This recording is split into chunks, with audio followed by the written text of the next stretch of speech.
여러분 그 혹시 커피 원두 가운데 피벨이라고 하는 원두를 아시는지 모르겠어요. 저는 커피는 뭐 마셔도 저 커피 전문가가 아니다 보니까 피벨이라는 원두를 잘 모르는데 피벨이라는 원두가 굉장히 고급 원두래요. 어떻게 생겼냐면 완두콩 모양으로 생겼다고 해요.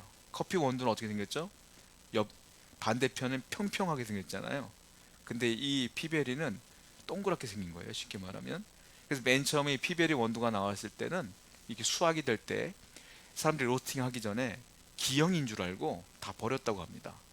다 버렸는데 나중에 어떤 사람이 이 기형처럼 생긴 이 원두를 로스팅을 해본 거예요. 그랬더니 이게 이 향이 훨씬 더 좋더라는 거예요. 그래서 피베리가 커피 나무의 원두가 생길 때 약 적게는 2% 정도 생기고요. 많게는 10% 정도 생긴대요. 그런데 이게 굉장히 적게 열리다 보니까 지금은 굉장히 고가에 팔리는 원두라고 합니다. 굉장히 고급 원두라고 해요. 맨 처음에는 생긴 게 달라서 이것이 기형인 줄 알았지만 나중에 보니까 고급이었던 거예요. 그러니까 사람들이 이걸 어떻게 바라보냐에 따라서 이 가치가 달라지는 거 아니겠습니까? 사람도 마찬가지죠. 사람도 자기 자신을 보든지 다른 사람을 보든지 부족해 보이는 것들이 있어요. 항상 나의 약점을 내가 제일 잘 알죠. 그런데 이 약점이 진짜 약점일까요? 아닐 수도 있어요. 왜냐하면 이것을 충분히 우리가 극복해낼 수 있기 때문에 그래요. 이걸 극복해낸다면 이것이 약점이 아니라 나중에 장점으로도 충분히 바뀔 수 있다는 거예요. 제가 예전에 교회 사역을 부목사 사역을 할 때에 어떤 집사님이 계시는데 그 집사님하고 어떤 약속을 하잖아요. 그분은 항상 약속 시간보다 20분 먼저 오셔요. 저도 일찍 가는 편인데 그분이 먼저 와 있어 항상. 그래서 저는 그분께 맨날 말했어요. 집사님 대단하셔요. 어떻게 약속을 이렇게 철저하게 지키시는지 모르겠다. 너무너무 좋다 나는. 막 그렇게 말씀드렸더니 집사님이 웃으시더라고요. 웃으면서 하는 말이 목사님 제가 처음부터 이랬던 사람이 아니에요. 이러더라고요. 그럼 왜요? 처음에는 굉장히 게을렀대요. 게을렀는데 사업을 하다 보니까 어릴 때부터 약속 시간은 보통 20분 늦는 게 자기는 일상인 거예요. 다 이해해 주니까. 근데 어느 날 사업을 하다가 중요한 미팅이 있어서 그 미팅 장소에 가게 되는데 평상시처럼 행동을 했대요. 도착을 했더니 20분 조금 늦게 도착한 거예요, 이분이. 근데 상대방이 딱 기다리고 있다 얼굴이 안 좋더래요. 딱 앉아서 미안합니다 했더니 벌떡 일어나면서 당신하고는 파트너 할 수 없습니다 하고 나가더라는 거예요. 이분이 쩔쩔매면서 왜 그러시냐고 제가 죄송하다고 교통이 막혔다고 했더니 교통이 막혀도 나는 당신과 같은 사람과는 일을 못하겠다고 하고 나가더라는 거예요. 그분은 약속을 철저히 지키는 분이었던 거예요. 그러니까 하나를 보면 열을 한다고 이런 사람하고 내가 일할 수 없다 라고 생각했던 것 같아요. 그 사건 이후로 이 집사님이 변했대요. 다음부터 누굴 만나러 갈 때 미리미리 가는 거야 항상. 그러다 보니까 지금 습관이 돼서 수십 년이 흘러갔고 이제는 이게 습관화돼 가서 누구를 만나든지 항상 20분 먼저 가는 거야. 맨 처음에 이 집사님에게는 이것이 약점이었어요. 지금은 강점이 된 거예요. 사람은 내가 약점이 무엇인 줄 알면 충분히 극복해낼 수가 있거든요. 근데 그 극복해내면 그것이 나에게 장점이 될 수가 있어요. 그러니까 사람들은 내게 장점이 있던 단점이 있던 장점이 있다고 해서 우쭐할 필요도 없고 단점이 있다고 해서 주눅들 필요도 없어요. 왜냐하면 그 장점도 언젠간 단점이 될 수도 있는 거고 그 단점도 언젠간 장점이 될 수도 있는 것이기 때문에 항상 하나님께 감사하면서 겸손하게 살아갈 필요가 있다라는 거예요. 자, 그런데 단점이 있는 걸 극복해내면 얼마나 편하겠어요. 얼마나 좋겠습니까? 그런데 극복해내기가 쉽지가 않으니까 문제지. 이 단점을 뭐라고 말해요? 이 단점 때문에 움츠러들고 괴로워하고 이런 것들을 우린 뭐라고 말하냐면 컴플렉스라 그래. 저 사람에게는 컴플렉스가 있구나. 이렇게 생각하지 않습니까? 그런데 이걸 극복해낼 수만 있으면 얼마나 좋겠어요. 이게 쉽진 않죠. 오스트리아의 그 정신의학자이며 심리학자인 알프레드 아들러라는 분이 있는데요. 이분이 이렇게 설명을 해요. 인간이 이루는 위대한 성과는 태어날 때부터 완벽하고 우월한 능력을 부여받아서가 아니고 오히려 열등한 부분을 자각하고 극복해 나아간 노력의 결과다. 무슨 말이냐? 태어날 때부터 능력 있는 사람은 없다 이 말이에요. 내가 부족한 것이 무엇인지를 아는 사람은 그걸 극복하려고 노력을 했기 때문에 그걸 극복하고 성공을 하는 것이지, 처음부터 성공하는 사람이 어디 있느냐. 이분이 이렇게 설명을 했어요. 어, 나폴레옹 컴플렉스라는 게 있습니다. 이게 뭐냐면, 나폴레옹이 황제잖아요. 근데 키가 작아요. 키가 작고 이분이 외모가 안 좋아. 그리고 집안이 좋지가 않아. 그래서 이 나폴레옹은요, 자기의 외모와 자기의 부족한 점을 메꾸기 위해서 그렇게 노력을 많이 했대요. 그래서 결국은 유럽을 제패한 황제가 됐죠. 나폴레옹 컴플렉스가 바로 그런 거예요. 극복해낼 수 있는. 여러분, 사람도요, 이렇게 제가 지금 나열했던 알프레드 아들러라든지 나폴레옹이라든지, 이분들은 신앙으로 극복한 게 아니에요. 뭘로 극복했어요? 자신의 노력으로 극복한 거예요. 자, 신앙을 빼고 사람들도 내가 부족한 것이 무엇인지를 인식하는 사람은 극복해낼 수가 있단 말이에요. 그런데 저와 여러분들은 하나님을 믿는 신앙인이잖아요. 그런데 여러분들의 단점과 여러분들의 컴플렉스를 하나님이 도우면 이걸 극복하지 못하겠느냐 이거죠. 충분히 하고도 남죠. 그런데 이것 때문에 부족하다, 없다, 연약하다, 주눅 들고 내 스스로 간에 부족하다고 느껴지는 것, 이건 문제가 있는 거 아니겠어요? 세상 사람들도 충분히 능력으로 이겨낼 수가 있는데, 나도 하나님께 바라보며 기도하면 이겨낼 수가 있지 않겠느냐 이거예요. 오늘 본문을 보면 이와 같은 컴플렉스 단점이 있음에도 불구하고 승리하고 이겨낸 사람이 나와요. 누구냐? 오늘 본문을 보면 에훗이 나와요. 에훗도 컴플렉스가 있는 분이에요. 그런데 이 에훗은 신앙으로 하나님 믿는 믿음으로 당당히 극복해냅니다.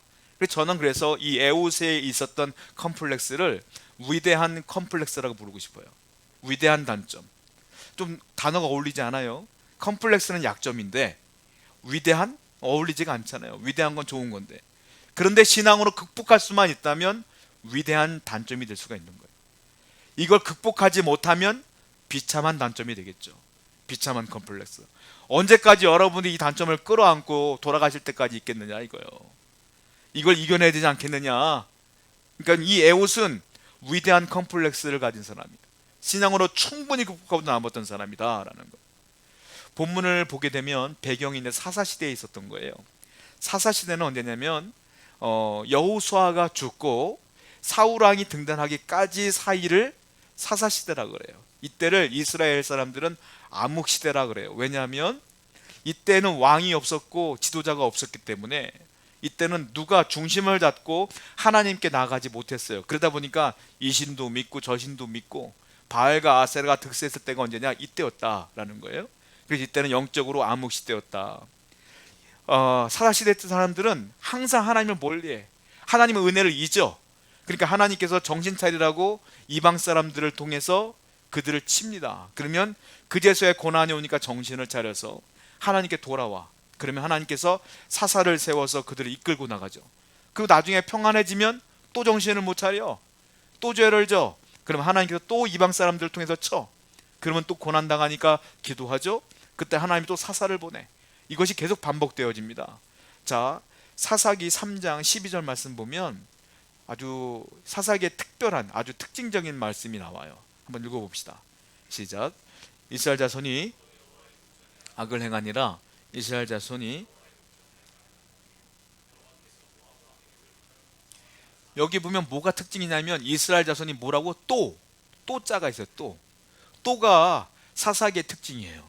또, 어게인, 계속, 다시 이게 계속 반복되어집니다. 왜? 다시 죄를 짓고 다시 죄를 짓고 다시 죄를 짓고 이것이 계속 반복되어지는 거예요.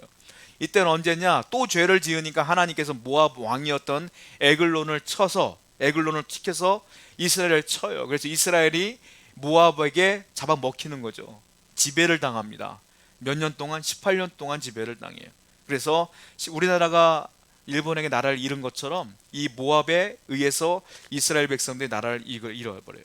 그래서 언제나 곡물을 바치고 금은 보화를 바치면서 살 수밖에 없는 상황이 된 거죠. 이때 이 조공을 바치는 리더가 누구였느냐면 에훗이었어요. 에훗이 대표로 이 조공을 바치러 에글론을 만나러 갑니다.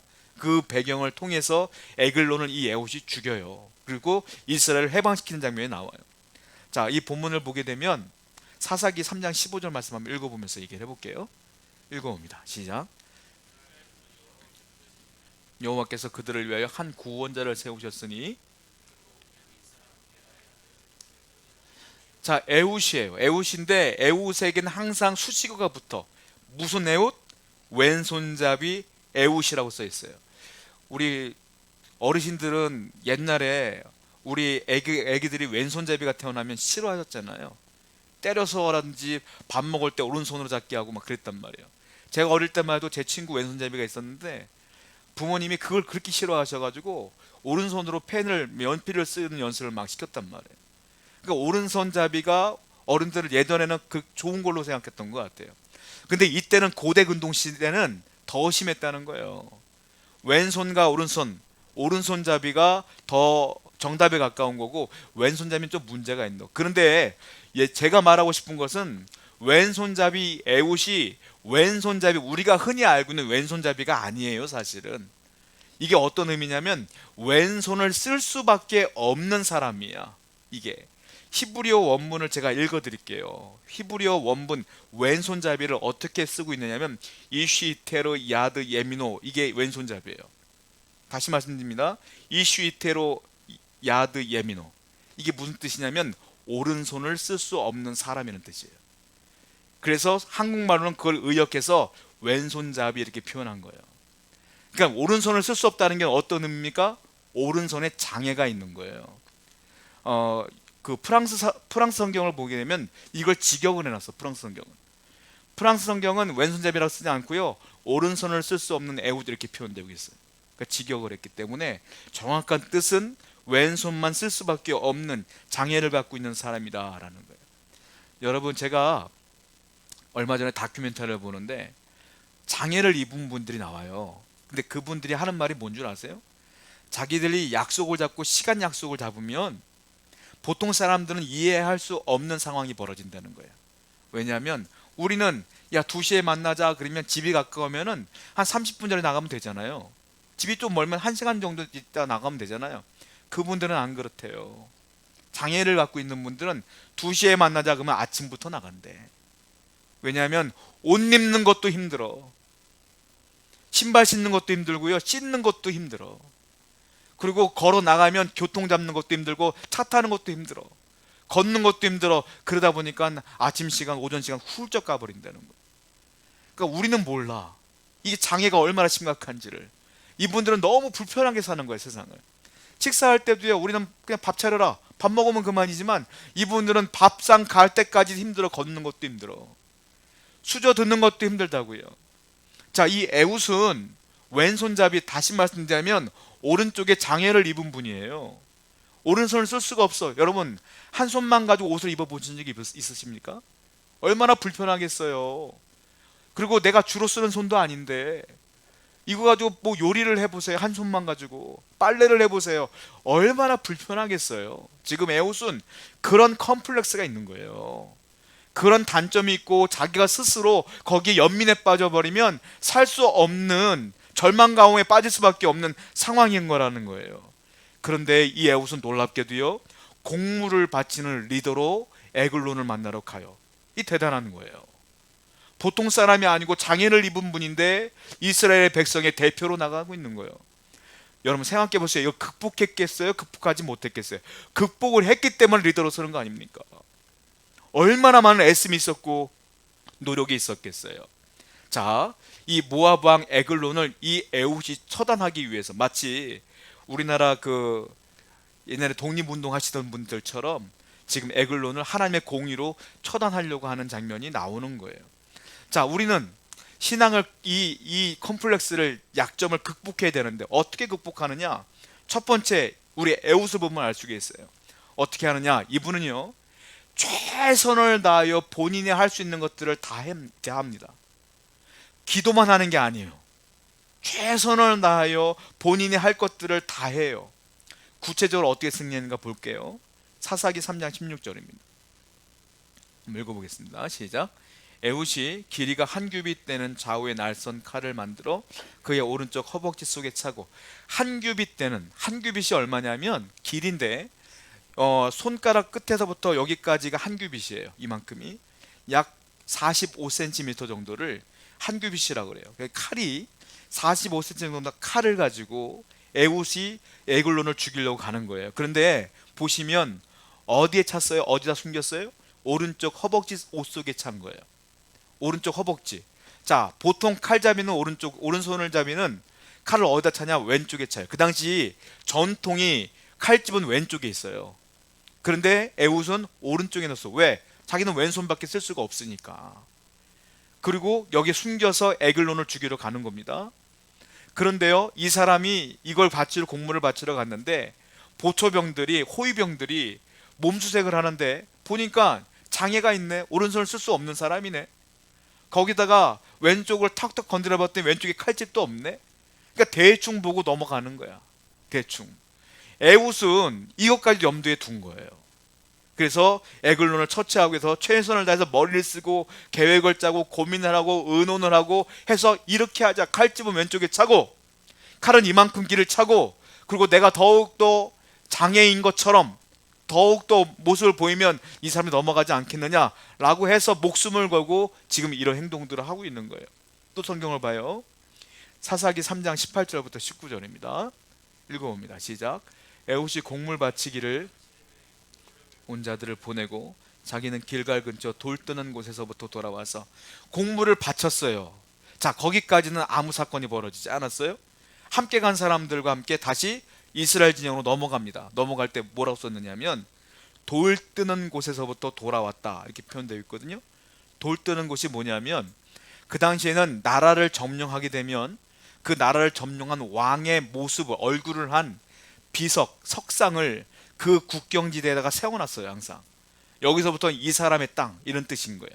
거기가 뭐냐? 돌 뜨는 곳이에요. 거기가 그러니까 국경지라고 보시면 돼요. 자, 이스라엘 넘어갈 때 이 에훗이 어떻게 했느냐면 함께 갔던 사람들은 이스라엘 돌아가라고 하고 본인 혼자 다시 에글론을 만나러 가는 거예요. 목숨을 걸고 혼자 가는 거예요. 왜냐하면 우르르 가면 의심을 받으니까 혼자 마치 뭔가 잊어먹은 것처럼 할 말이 있는 것처럼 혼자 가는 거예요. 그래서 자기 목숨을 바칠 각오를 하고 혼자 하는 겁니다. 그러니까 아까 봤던 팔을 못 쓰는 사람이네. 아무 위협이 되지 않으니까 에글론 왕을 만나게 해주는 거죠. 성경을 또 보겠습니다. 사사기 3장 21절 읽어봐요. 시작. 에훗이 왼손을 뻗쳐 그의 오른쪽 허벅지에서 칼을 빼어 왕의 몸을 찌르매 왕과 독대하자마자 칼을 빼어서 왼손의 칼로 왕을 찔렀어요. 그런데 어떻게까지 들어가냐면 사사기 3장 22절 한번 읽어보겠습니다. 시작. 칼자루로 나를 따라 들어가서 그 골이 그가 칼을 그의 몸에서 빼내지 아니하였으므로 기름이 칼날에 엉겨. 참 잔인한 모습이지만 한쪽 손으로 칼을 찔렀더니 칼끝이 등을 뚫고 나왔대요. 그 에글론 왕을 죽인 거예요. 여러분 생각해 보세요. 45cm 정도 칼을 찔렀는데 등 끝까지 나올 정도면 얼마나 강력한 힘으로 찔렀겠어요. 그리고 오른손도 아니고 왼손이야. 그 정도면 두 손으로 찔러야 돼. 그런데 그만큼 강력한 힘을 갖고 에훗이 찔렀다는 소리 아니에요? 이게 한두 번 연습해갖고 이 힘이 들어왔겠느냐는 거예요. 아니죠. 에훗은 이 사건을 위해서 이 일을 위해서 아침 저녁으로 수없이 연습을 했을 거야. 그리고 왼손의 힘을 엄청나게 길렀을 거야. 그러니까 한 번에 이 거사를 치르게 되는 거 아닙니까? 그리고 거사만 끝난 게 아니라 그 뒤까지도 에훗은 생각을 해둬요. 한번 성경을 봅니다. 사사기 3장 23절부터 24절 시작. 에훗이 현관에 나와서 다락문들을 뒤에서 잠깐 에훗이 나간 후에 왕의 신하들이 들어와서 다락문들이 잠겼음을 보고 이르되 왕이 분명히 서늘한 방에서 에훗은 그 에글론 왕이 평상시에 어떻게 했는지까지 행동 패턴을 다 아는 거예요. 그래서 죽이자마자 문을 잠갔더니 보초병들이 문이 잠긴 걸 보고 여기 보면 맨 끝에 그의 발을 가리우신다 하고 이게 무슨 말이냐면 대변을 본다. 우리 왕께서 지금 용물을 보고 계시구나. 평상시에 그랬다는 거예요. 문을 잠궈 놓고. 그러니까 오늘도 그렇구나 하고 문을 안 열고 있는 거죠. 그때에 에훗은 뒷문으로 도망을 가게 됩니다. 그리고 도망가서로 끝나는 것이냐? 아니에요. 도망가서 아까 먼저 보냈던 그 사람들은 이미 군대를 조직하고 있었고 그 군대와 더불어 또 전쟁을 벌여요. 사사기 3장 30절입니다. 읽어봐요. 시작. 그날에 모압이 이스라엘 수하에 굴복함에 그 땅이 80년 동안 바로 군대를 못 끌고 에글론왕을 죽인 뒤에 10,000명 정도 되는 그 모압 군사들 다 죽여버립니다. 그랬더니 80년 동안 다시 평화가 찾아왔다 이 말이에요. 여러분, 지금 제가 말씀드린 것은 에훗이 할 수 있는 대로 최선을 다하여 생각했고, 최선을 다하여 노력했고, 최선을 다해서 사람들을 설득했고, 계획했고, 훈련했고, 노력했고, 그래서 이 일을 치룬 거예요. 그는 장애가 있었어요. 그는 약점이 있었어요. 그러나 그 약점에 매몰되어져서 나는 할 수 없어, 나는 할 수 없어, 이런 것이 아니라 할 수 있는 동안에 최선을 다하여 어떻게든 극복하려고 노력을 했다 이거예요. 그랬더니 하나님께서 그 노력에 은혜를 베풀어 주셨기 때문에 역사한 거예요. 많은 신앙인들이 잘못 알고 있는 것 중에 하나가 나는 기도할 거야 라고 말해요. 기도만 하면 감나무에서 감열매가 떨어지는 것처럼 가만히 기도하면 되느냐? 아니에요. 내가 해도 안 되면 기도만 할 수밖에 없죠. 그러나 내가 할 수 있는 게 있다면 그것도 해야 되는 거예요. 기도와 더불어 내가 할 수 있는 일을 최선을 다해야 하나님께서 은혜를 베푸는 거 아니겠어요? 내가 기도만 하고 아무것도 안 하고 기도만 하면 하나님께서 기뻐하지 않아요. 내가 기도 열심히 하지만 할 수 있는 건 최선을 다해 보는 거예요.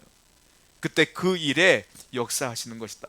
이 에훗은 자신이 할 수 있는 일에 최선을 다했어요. 그러면 에훗은 전혀 기도하지 않고 이 계획만 짰겠느냐? 아니죠. 에훗은 하나님이 세우신 리더인데 그가 기도 안 했겠어요? 여러분, 얼마나 살 떨리는 일인지 아세요? 이게 혼자 에글론 왕을 만나러 가요.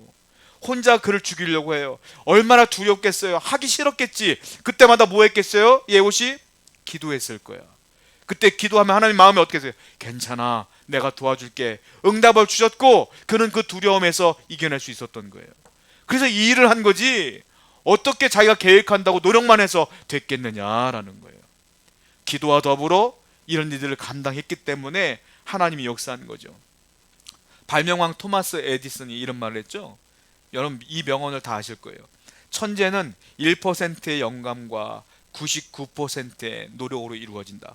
에디슨은 알다시피 그리스도인이에요. 이 에디슨이 뭐라고 말했냐면, 내가 이 일들을 만들어낼 때 99% 노력을 하지만 1%의 영감이 없으면 안 된다 그랬어요. 1%의 영감이 뭐겠어요? 하나님이 주시는 지혜예요.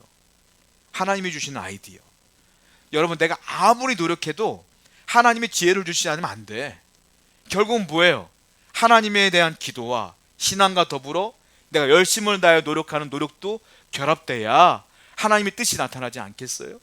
그러니까 우리 성도는, 건강한 성도는 뭐냐면 하나님이 주신 사명을 잘 감당하는 거예요. 최선을 다해서. 직장인들이라면 직장에서 최선을 다하는 거예요. 사업하시는 분은 사업을 최선을 다하는 거예요. 다만 하나님을 향한 믿음을 빼놓고 하면 내 열심이지. 거기에 기도를 포함하면 하나님이 주시는 지혜로 할 수 있는 거 아니겠습니까? 그때 하나님이 역사하신다, 하나님이 은혜 주신다, 이 말씀이에요. 자, 야고보서 1장 5절 말씀 한번 읽어볼게요. 시작. 너희 중에 누구든지 지혜가 부족하거든 모든 사람에게 후히 주시고 그리하면 주시리라. 너희 중에 누가 지혜가 부족하면 모든 사람에게 후히 주시고 꾸짖지 아니하시는 누구한테? 하나님한테 구하라. 그리하면 주시리라. 여러분들이 열심히 산다 할지라도요, 한계에 부딪힙니다. 정말 내 힘으로 안 되는 경우가 많나요? 그때 어떻게 될까요? 기도하시는 거예요.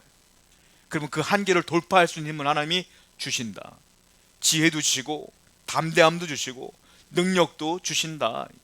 그러니까 야고보서의 말씀처럼 내가 부족하다는 것이 느껴지면 하나님께 기도해야 된다. 하나님은 여러분들이요, 이것도 구하고 저것도 구해도 꾸짖지 않아. 사람들은 이것 주세요 저것 주세요만 꾸짖죠. 야, 너 욕심이 너무 많은 것 같지 않아? 근데 하나님은 안 그래. 기도하는 대로 다 후히 주신다 라고 말씀했으니까 이 믿음을 갖고 여러분 기도해야 될 줄로 믿습니다. 자, 이사야 41장 10절 말씀 볼까요? 한번 읽어봅시다. 시작. 두려워 말라, 내가 너와 함께 함이라. 내가 너를 굳세게 하리라. 참으로 너를 도와주리라. 참으로 나의 의로운 오른손으로. 맨 처음에 하는 말은 뭐예요? 두려워 말라. 누가 두려운 줄 아세요? 능력이 없다고 인정되어지면 두려워. 내가 스스로 이건 할 수 없어요 라고 생각하는 순간 두려워. 나는 능력이 없습니다. 두려워. 이건 불가능합니다. 두려워. 그런데 하나님 뭐라고 말했어요? 두려워하지 말아라. 왜? 내가 너와 함께 함이라. 하나님이 여러분과 함께 함을 믿으시기 바랍니다. 안 될 것 같아요? 여러분 생각이니까 안 되는 거예요. 하나님이 함께 하면 돼요. 하나님은 천지를 만드신 분 아니십니까? 하나님이 마음만 먹으시면 길을 뚫어 주실 거야. 없는 길도 만들어 주실 거예요. 사막에는 길이 없어. 근데 40년 동안 하나님이 길을 만들어 주셨어. 하나님께서 분명히 여러분 가운데 역사하실 줄로 믿습니다. 에웃은 오른손이 없어요. 왼손만 있어. 대신 그 오른손을 누가 붙잡아 줬어요? 하나님이 붙잡아 줬어. 오른손은 하나님의 능력이요, 왼손은 자신의 능력이야. 자신의 능력과 하나님의 능력이 결합됐을 때 놀라운 은혜가 벌어지는 거예요. 하나님은 여러분들에게 기도하라, 그리고 또한 열심히 살아라, 두 가지 사명을 주신 거예요. 이걸 다 감당할 때 우리 가운데 하나님의 은혜가 있다는 거죠. 바울은 이 원리를 터득합니다. 그리고 바울이요, 자기가 열심히 복음을 위해 사는데 안 좋은 일들이 있어. 어떤 거냐면 질병이 있어. 바울에게 혹자는 안질이라고 그러고 어떤 분들은 간질이라고 그러고 뭐 여러 가지 병들이 있어. 근데 바울은 그걸 다 뭉뚱그려서 뭐라고 말하냐면 내 안에 가시가 있다 이렇게 표현해요. 가시가 있다. 진짜 분명한 것은 바울은 눈이 너무 안 좋았어요. 앞이 보이지는 않았어요. 앞이 보이지 않는 거 참 불편한 겁니다, 여러분. 이 당시 안경이 있었겠어요? 앞이 안 보이면 그것처럼 괴로운 거 없어요. 사람을 알아볼 수 없잖아요. 그래서 이것 때문에 바울이 기도를 해요. 하나님께 내 가시를 없애달라고. 이 가시는 원어로 스콜로프스인데 이 가시는 뭐냐면 말뚝, 뾰족한 창, 쇠꼬챙이 이런 뜻이에요. 쇠꼬챙이, 여러분 그 바늘, 우리가 바느질 하다가 바늘 한번 찔러 보셨어요 혹시? 얼마나 아픕니까? 우리가 뭐 하다가 나무 같은데 살짝 긁혀도 그 나무 껍데기 같은 게 들어가면 얼마나 아파요. 근데 바울은 자기 안에 있는 질병을 스콜로프스, 뾰족한 창 이렇게 표현했어. 맨날 찌르는 거야. 얼마나 아픈 거야 이 사람이. 그러니까 이것 때문에 괴로운 거야. 복음을 못 전하겠는 거야. 하나님 이 병 좀 없애주세요 라고 기도했던 거예요. 근데 하나님께서 뭐라고 말했느냐, 네 은혜가 네게 족하다. 내 은혜가 네게 족해. 이것으로 만족해. 그랬더니 이 말씀을 듣고 아멘 하고 평생을 그 병을 안고 살았어요. 바울은 그래서 이 성경을 쓰는데 눈이 보이질 않으니까 비서를 통해서 내가 불러줄게 써라 하고 바울이 불러주는 걸 비서가 쓴 거예요. 편지들을. 그만큼 어렵게 살았어. 그러나 바울이 왜 아멘 했느냐면 내가 아파야 기도하니까, 내가 아파야 겸손하니까, 그래야 하나님의 은혜가 있으니까 이 원리를 깨닫고 우리에게 말한 건 아니겠습니까? 고린도후서 12장 10절 말씀 읽어볼게요. 읽어봅시다. 시작. 그러므로 내가 능력과 궁핍과 박해와 곤곤을 기뻐하노니 이는 내가 약한 그때 강함이라. 내가 약한 그때 강함이라. 말도 안 돼요. 약한 사람이 어떻게 강해요? 근데 바울은 깨닫는 거예요. 내가 약할 때 강한 거야. 왜? 약할 때 하나님께 기도하니까 강하신 하나님이 나를 붙들어 주시니까 내가 강한 거야 이 말이에요. 그래서 바울은 평생 동안 하나님 말씀을 듣고 이 질병을 고쳐주십시오라고 기도한 적이 없어. 그 질병을 갖고 나간 거예요. 사도 바울은 또 이렇게 증거하죠. 고린도전서 1장 27절부터 29절 한번 읽어볼게요. 시작. 그러나 하나님께서 세상에 미련한 것들을 택하사 세상에 약한 것들을 택하사 강한 것들을 부끄럽게 하려 하시며 하나님께서 세상에 천한 것들과 멸시받는 것들과 없는 것들을 택하사 있는 것들을 폐하려 하시나니 하나님 앞에서 자랑하지 못하게 하려 하심이라. 이 말씀의 결론은 뭐냐, 한마디로 말하면 하나님은 잘난 사람보다 못난 사람 사용한다 이 말이에요. 왜? 못난 사람이 기도하니까. 하나님께 약점이 많은 사람이 기도하니까. 여러분들 컴플렉스가 있어요? 나는 이게 약점이고 이게 부족하고 이게 연약합니까? 여러분 감사하셔야 돼. 그것 때문에 기도하니까. 여러분들이 부족함이 없잖아요? 교만해져요. 그리고 여러분 스스로 힘으로 이겨내려고 했을 거야. 그러나 내가 약하기 때문에 기도할 수 있고 그 약함은 하나님이 도우시면 반드시 극복되어질 줄로 믿습니다. 그러니까 감사하셔야 되고 온전한 마음으로 하나님께 나아가야 돼요. 예수님이 12제자를 뽑았는데 베드로, 안드레, 야고보, 요한 일면을 다 보잖아요. 다 약점투성이요. 다 문제가 있는 사람들, 문제를 12명 뽑아놨어. 왜? 그래야 하나님께 기도하니까. 다 약점이 있는 거예요. 일본의 성자라 불리는 가가와 도요히코라는 분이 있어요. 이분이요, 그 프린스턴 신학교에 가보면은 우리나라의 성자라고 불려지는 한경직, 고 한경직 목사님이 계시는데 그분 사진이 거기 있거든요. 이 도요히코 사진도 거기 옆에 붙어 있어요. 일본은 기독교 역사가 오래되었지만 기독교 인구는 별로 없거든요. 근데 훌륭하신 분들이 역사가 오래다 보다 보니까 훌륭하신 분들이 많아요. 가끔 나와요, 이렇게. 이 도요히코는 기생의 아들로 태어납니다. 그리고 버림받았어요. 그리고 할아버지 손에서 외롭게 커요. 그리고 자기 스스로 컴플렉스가 있어요. 나는 기생의 아들이야. 나는 고아야. 어느 날 길거리를 걸어가고 있는데 구세군 어떤 선교사에게 복음을 듣게 됩니다. 그리고 이 도요히코가 물어봐요. 나는 고아이며 나는 다른 사람들이 그렇게 경멸하는 기생의 아들입니다. 저도 예수 믿으면 하나님의 아들이 될 수 있습니까? 물었더니 당연하지. 당신도 하나님의 아들이 될 수 있어요. 이 말에 너무 감격하여 그때부터 예수를 믿어요. 그러면서 그가 완전히 변화되어지면서 일본의 성자라 불려지고 고아와 어려운 사람들을 위해서 평생을 헌신하다 돌아가셨어요. 약점이었던 그 약점 때문에 고아의 아픔을 알아. 그 약점 때문에 밑바닥의 인생이 어떤지를 알아. 그래서 그 사람들을 위해서 살았어요. 여러분, 약점이 약점이 아니에요. 여러분들 그 약점이 하나님의 은혜가 덮여지면 강점이에요. 그것 때문에 여러분의 은혜 가운데 거할 수가 있는 겁니다. 오늘도 혹시 하나님 은혜 가운데 주여 내가 이것이 부족합니다, 연약합니다, 없습니다 라고 울분이 있고 괴롭습니까? 이 시간 기도하시면서 극복하시고 하나님의 은혜 가운데 거하는 여러분 되기를 축원드립니다. 기도하겠습니다.